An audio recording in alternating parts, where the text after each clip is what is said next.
anh chị là quân trong buổi trường ngày hôm nay. Xin phép chính thức đường bắt đầu. Bắt đầu lên điều trường và tên lên đi cả nhà ơi.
của chúng tôi đang cùng tham dự với buổi tiệc mừng tân gia đại khách của gia đình anh chị Lạc Quân. Vâng ạ, và lời nói đầu tiên cho phép những người làm chương trình Nguyễn Như đồng hành cùng với Tuấn Cương xin được gửi đến toàn thể quý vị lời cảm ơn chân thành, lời kính chúc sức khỏe và một lời chào mừng trân trọng và nồng nhiệt nhất.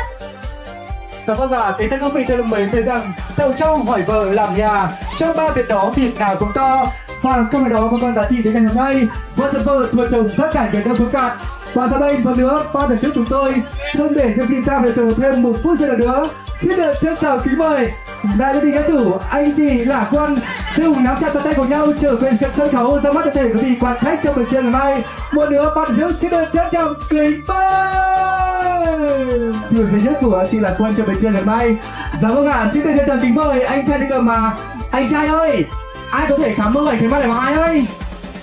Vâng ạ, trân trọng kính mời anh chị sẽ cùng nắm chặt tay nhau ạ. Ở trên tay lại của mẹ Phi Đồng Hà Dương mời nhắc cho ơi ai qua lúc giờ này cờ bắt giản sân tướng cha lúc Việt Nam cờ bắt giản sân tướng phá nhà ta vào tướng phá nhà các môn trở thăng ta vào tướng phá cặp bằng môn các môn trở chế nhà là niềm sơi sắc báo làng khoe tèn na sung ơi áo càng tổ chức bằng một giờ phan và chú mong chúa lên Phi Đồng ơi cũng như là gửi lời chào thân thương. Xin mời anh chị cùng với chúng tôi sẽ cùng gửi một cúi chào thật sâu để chào đến toàn thể quý vị. Vâng ạ, một cúi chào xin phép được bắt đầu.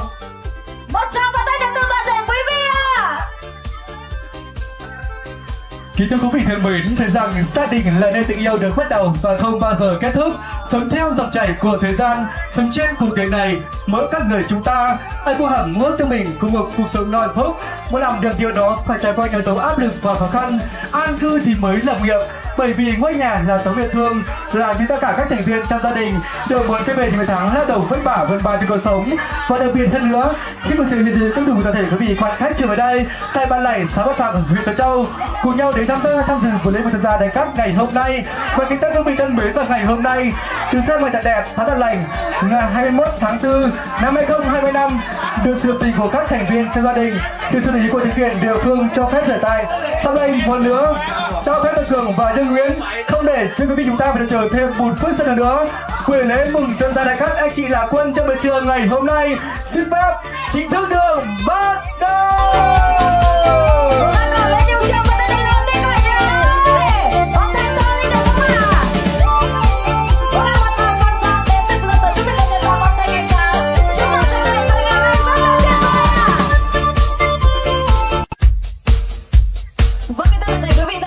Với một màn pháo sáng rất là tuyệt vời và với tiếng vỗ tay của toàn thể quý vị và một chút mưa, một chút nắng đúng không ạ? Để cùng chúc mừng cho anh chị ngày hôm nay và kính cho anh chị trở về với ngôi nhà mới tấn tài, tấn lộc, tấn bình an, tiền vào như nước sông Đà, tiền sát nhỏ giọt như cà phê phin nha anh chị nhá. Ở trên đây là phòng mẹ Phi Đồng Hà Dương số một số làm của các bạn luận pháp còn số mấy con bà tay nằm vào tích lại phòng mẹ Phi Đồng ở mỗi nhất châu phủ mẹ anh ấy lại tốt số cần cảm cân chở trời phủ miêu nè phải ải phải nong Phi Đồng lỗ chầm cần lê số nào cần dân chống có biết lại cầu hồng cần dân chống có biết lại cầu riêng tăng nồng mấy cả phòng tè lúc tè tà khả mát bạn hờ tăng nồng mấy cả phòng tè ải ở về số của mắt bèm tè nát sông ơi ăn và ngân khai phạt có bao giống sẽ lại ngoan phải quay có bao giống sẽ là ngoan phải cả chứ này phải phá cần hang ơi ai còn chắc bà em đi hơn quảng là khăn phải sắp tay bàn cần lê rất là đời ai ao xe hồ luộc phải táng sai ao xe hồ lai phải táng hỏi ao xe ô tô phải táng xi măng cảnh phòng tè nát sông ơi cái điều ai còn để hơn quảng làm khăn hơn sắp tay bàn ăn và dàn tờ bó mả bao lì dàn tờ bó mả bó khẩn cho này cả mây họ tên lại vào mẹ vì nào ngoài em từ bàn tảo na nữa và có bao sẽ nạp về hai báu trà bao sẽ nạp về đá bò hồ ao cần mắt hàng bò sông mây tụm tông mắt nhà làng sông ấy ai xuống nào xuống mồm xuống mồm xuống nàn của ta bản đoạt pha và bò mi sảng ngần xưa sau này tàng nà tàng tà chưa này ai là quân sau phá qua các mở nó tên lại vào mẹ Phi Đồng sau chúc tên lại vào mẹ Phi Đồng hô và có lệnh rú lì sắt đầu giềng rú giềng cánh tả bên rú giềng sắt nằm bó ship vì nhé mi đồ nào sao vì nhé mi đồ say về sẽ máy nhắc chuông về sẽ lỗ nhắc không hào hoan mặt rất là giàu về lên vào mẹ Phi Đồng hỏi em đâu.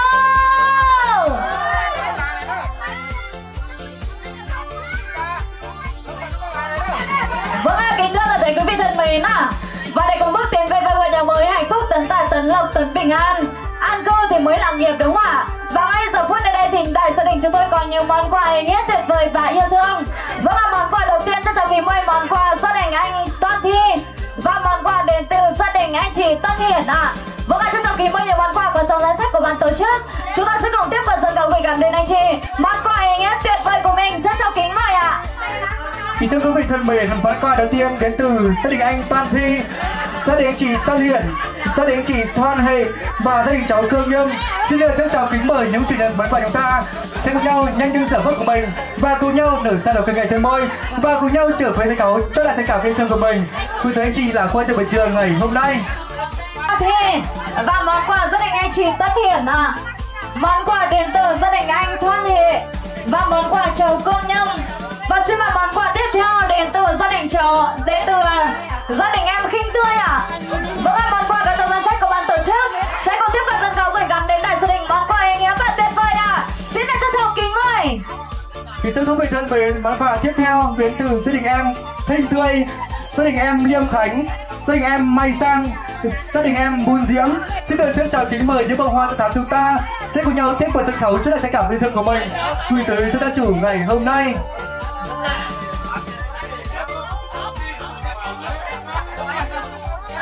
Ở trên tay lại bò mèn vì nào hơi sương Chúa xong rồi cứ chạy lại buồn mong trong tòn món quà họ cho tôi hơn chiếc áo đời hôn ai mình đi còn bước văn nhớ làng sung giật kín và tay mà khinh còn rất con không tổng phải thác cần giặt giặt rất tồn bỏ ma bầu ngọn na lồng tảnh quay hở quay khẩu cọp mày na kịch thầu liên lỗ tàu hở nhớ sùng dao na người ai đâu. Vâng, kính thưa toàn thể quý vị thân mến, chúng ta đã được chứng kiến những món quà ý nghĩa tuyệt vời và yêu thương đến từ đại gia đình bằng những tờ tiền polymer hoặc quyền với những bông hoa hồng để cùng gửi gắm đến anh chị món quà ý nghĩa và tuyệt vời. Trân trọng kính mời.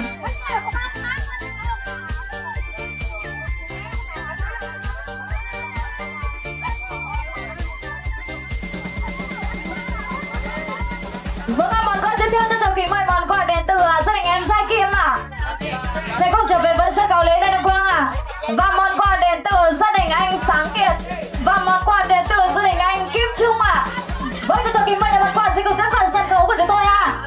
Còn những món quà nào chưa có trong danh sách của ban tổ chức, chúng ta sẽ cùng tiếp cận sân khấu tiếp tục gửi gắm đến anh chị món quà tuyệt vời và ý nghĩa của mình. Trân trọng kính mời Dạ vâng kính thưa quý vị thân mến, sau đây ban tổ chức xin được thay mặt cho anh chị ngày hôm nay xin được cảm ơn món quà đến từ anh chị em cô dì chú bác và trẻ thân thương gửi túi trong buổi trưa ngày hôm nay. Sức khỏe dồi dào, ăn nên làm ra, tiên bèo như nước sông Đà, thiên gia nhỏ giọt như là cả tay pin. Một lần nữa xin được cảm ơn món quà yêu thương đầu tiên toàn thể quý vị quan khách trong buổi trưa ngày hôm nay.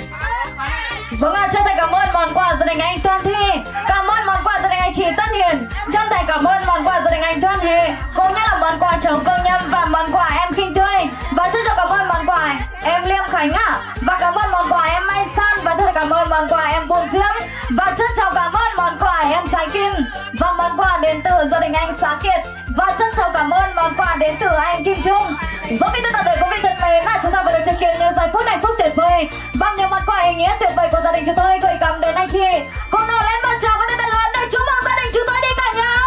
ơi. Trân trọng cảm ơn toàn thể quý vị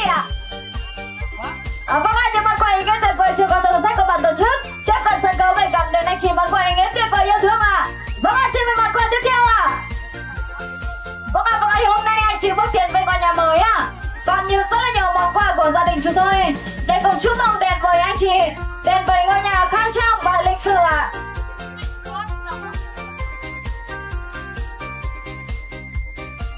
Vâng, kỳ chúc cho tại gia đình hạnh phúc tuyệt vời đã có những món quà ý nghĩa chúc mừng từ gia đình anh chị, có một biển cả tình thương và một đại dương hạnh phúc sẽ được trở thành cảm ơn. Ở trên tay lại của mẹ Phi Nông Hà Sương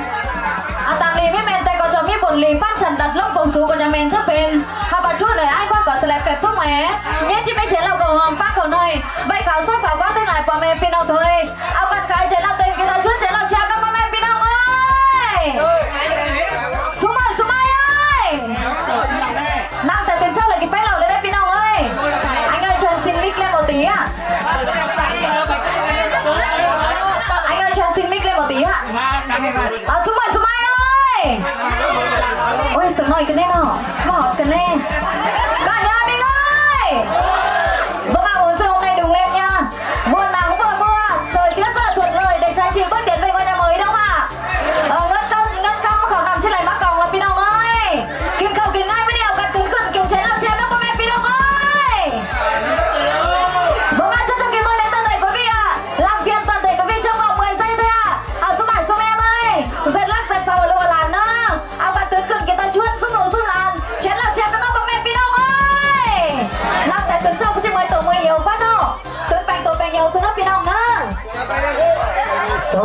cả sở bơi số 7 sở bên tính cả thiết bị nào ơi họ có nhất thiện gì nào thì sẽ có chân nó bị nào nữa họ có sát từ đây cái nào hôm mố này kim thương băng MC 2 con chào là bảo bị nào ơi